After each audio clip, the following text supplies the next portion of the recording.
Hi friend, मी बनवत आहे आज साबुदाणा वडा। तुम्ही विचार करत असेल हा तर असला कसला साबुदाणा।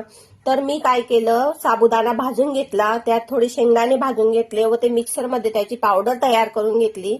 त्यानंतर त्या पावडर मध्ये मी 2 बटाटे चुरा केलेले आहे, त्यामध्ये मी हिरवी मिरचीची पेस्ट केलेली आहे, कोथिंबीर टाकलेली आहे व त्यात थोडंसं पाणी टाकून मी त्याला कणिक सारखं मळून घेतलेलं आहे। तुम्ही बघू शकता किती छान मी कणिक सारखं मळून घेतलेलं आहे। आता आपण त्याचा सुंदरपैकी एक छानसा गोळा तयार करायचा। बघू शकता आपण 10 मिनिटं पीठ झाकून ठेवलेलं होतं, त्यानंतर तुम्ही बघू शकता पीठ छान झालेलं आहे। आता एक थोडासा तेलाचा हात करायचा, हाताला तेल लावून घ्यायचं, त्यानंतर थोडासा असा गोळा घ्यायचा।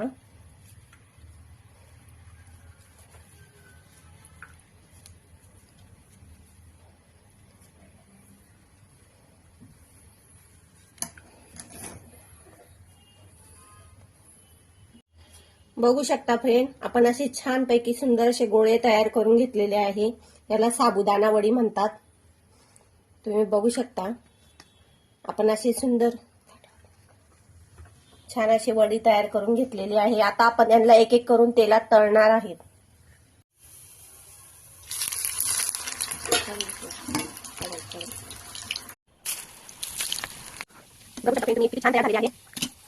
बघू शकता फ्रेंड, तुम्ही किती छान तयार झालेले आहे।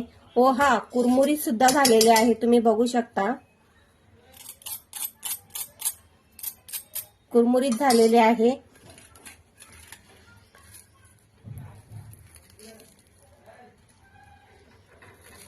व नरम ही झालेले आहे। अशा प्रकारे तुम्ही साबुदाणा वडे उपवासाला करू शकता। मी त्यात कोथिंबीर टाकलेली आहे। तुमचा उपवास असल्यामुळे तुम्ही कोथिंबीर टाकू नका, माझा उपवास तर नाहीये। मी फक्त ही डिश तुम्हाला सांगण्यासाठी व दाखवण्यासाठी केलेली आहे। नमस्कार फ्रेंड, माझे व्हिडिओ जर तुम्हाला आवडले तर लाईक करा, फॉलो करा। असे नवीन नवीन व्हिडिओ मी तुमच्या समोर आणेल व तुम्हाला नवीन नवीन पक्वान्न सांगेल। आमचा उपवास नसल्याने आम्ही यांना टमाटा सॉस सोबत खात आहेत। तुमचा उपवास असल्यामुळे तुम्ही टमाटा सॉस बिलकुल घेऊ नका, तुम्ही त्यासोबत उपवासाची चटणी करा। मी तोही व्हिडिओ तुमच्या पुढे आणणार आहे।